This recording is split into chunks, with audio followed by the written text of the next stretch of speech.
Well, I am from TCIL, uh, but I have nothing to do with insurance as such. I think I'm here probably because we are also into health sector for the past 6 years. We have rolled out large networks for government of India in Africa, linking about 48 countries uh, to 12 leading super specialty hospitals of India, including the All India Institute of Medical Sciences, Apollo, and number of all the leading hospitals of India. And besides that, we have also rolled out similar networks, realized that the health sector, we need to focus on the real India, that is, 70% of India lives in rural areas, and we need to have some sort of a model for the real India.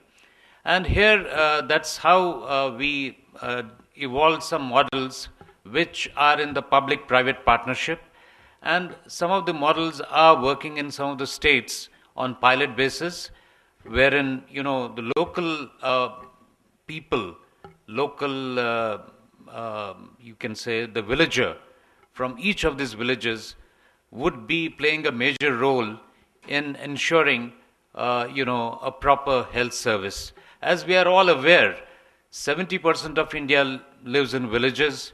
There are about 237,000 villages in India, 637,000 villages in India, and it's not possible to have one doctor per village or one paramedic per village in the conventional way. You need to have buildings, you need to have other equipment. So the model that was suggested was that we have a local villager, village boy who has done 10 plus 2. He can be trained as a paramedic. He has a medical kit which can, which has all the elements like blood pressure monitor, glucometer, ECG machine in a backpack, along with a laptop with the multimedia features and a mobile phone. So anybody falling sick in the village, he can be, he can ring a toll-free number of this paramedic.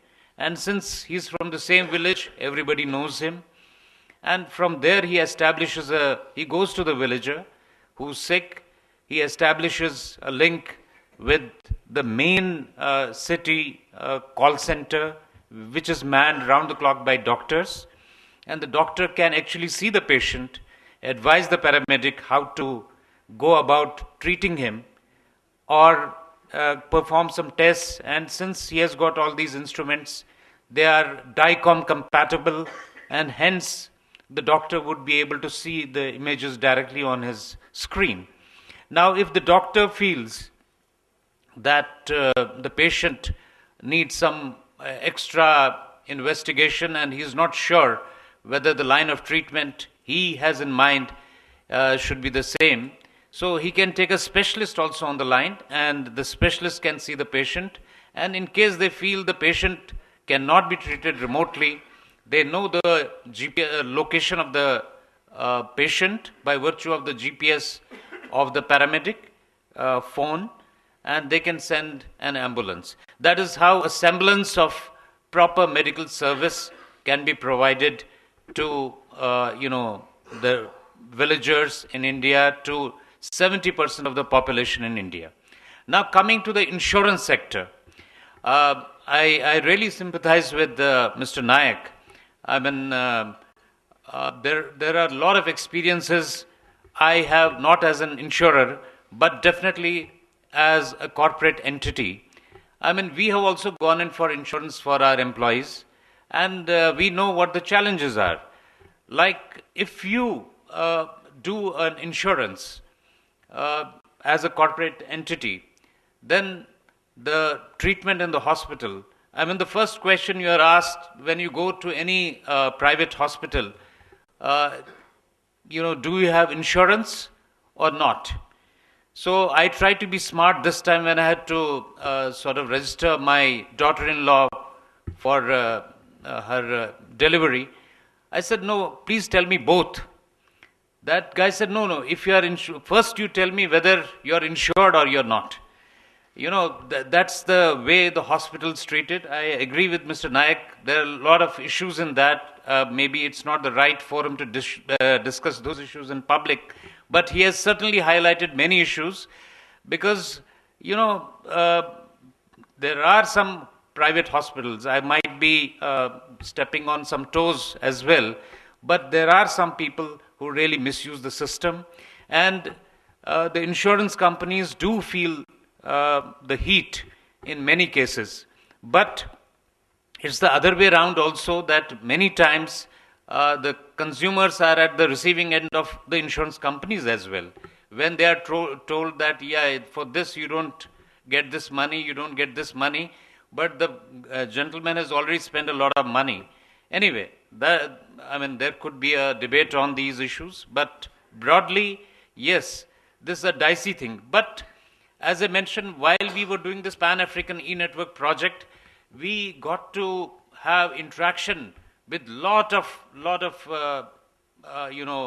special people in the field of medicine, including Dr. Shetty. He is well known the whole world over, Narayana Hridayalaya. And he also motivated government of Karnataka to start an insurance scheme wherein, there is a small amount contributed from each of the, individuals, but the major contribution from the government. And with this corpus, Narayana Hridayalaya has performed lot of surgeries, and it has benefited a lot of people.